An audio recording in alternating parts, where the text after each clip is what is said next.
Marilyn Doobie here. What's the play for today? Well, today I'm using up some leftover paint on my palette to create an art journal page. That happens to be this one. And I'm going to tell you, there are a couple oopsies in here, and you might notice that I seem a wee bit tongue-tied in the video, and that's because it's the end of the day, and you know how things go when you get to the end of the day. Well, not only do I have a ton of paint over on that palette, I've also got brushes that are already colored in those paints. Colored in those paints? They've been in those colors of paint. Can you tell it's been a long day?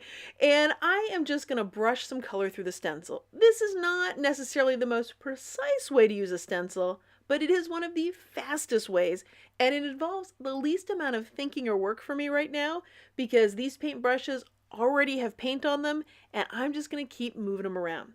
Now, as I added the colors on here, I'd really hope that lime green one would show up a little bit better than what it did. We'll call that one an oops, an outstanding opportunity presenting suddenly. And spoiler alert, it's not the only oops that's going to happen here.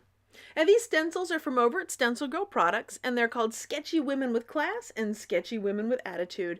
And I'm now just trying to burn up all that paint that I can from the palette. I even used the green again, even though I knew it really wouldn't show up much. You can again tell that the brain is not firing on all those cylinders right now, because I knew the green wasn't really going to show up. Oh, and just a little hint to you, that orange woman right there, yeah, she's an oops. An outstanding opportunity presenting suddenly that's going to appear a little bit later in this video. So for all the gobs of paint that I had left over that I wanted to use up, yeah, really hadn't used a lot of it up. So now it's time to color in the background. I'm gonna grab some paint and do that. Now, as I'm doing this, I notice that boy, my mouth and my brain just are not in sync today. The ink that was written in this vintage ledger, that's going to bleed up through the paint. It's going to smear and move around, and I say that's just going to add character to it. Now, remember earlier in the video, I said something to the effect of it's a long day. Well, what that's code for is I'm not really thinking very clearly, so the last thing I want to do is a lot of deep thought. What do I end up doing here? I end up creating the equivalent of a Rubik's Cube puzzle for me with where my brain's at today. Because as I'm going to use these colors on the background, I also want the women to stand out and pop. So I can only use certain colors in certain places, and trying to figure that out really did feel like I was trying to solve a Rubik's Cube.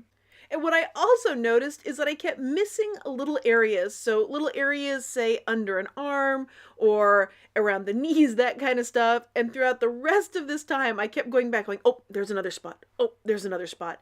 Because my brain was just juggling way too many things. So it's really a good thing I am not chewing gum while I'm doing this, because then I probably couldn't even hold a paintbrush in my hand to do this. Now, speaking of paintbrushes, the fact that I'm using large brushes, these are like 3/4 of an inch to an inch wide with beaten up and battered bristles, because I don't really take very good care of my brushes. So precision is not exactly happening here as I'm tracing around with the paint.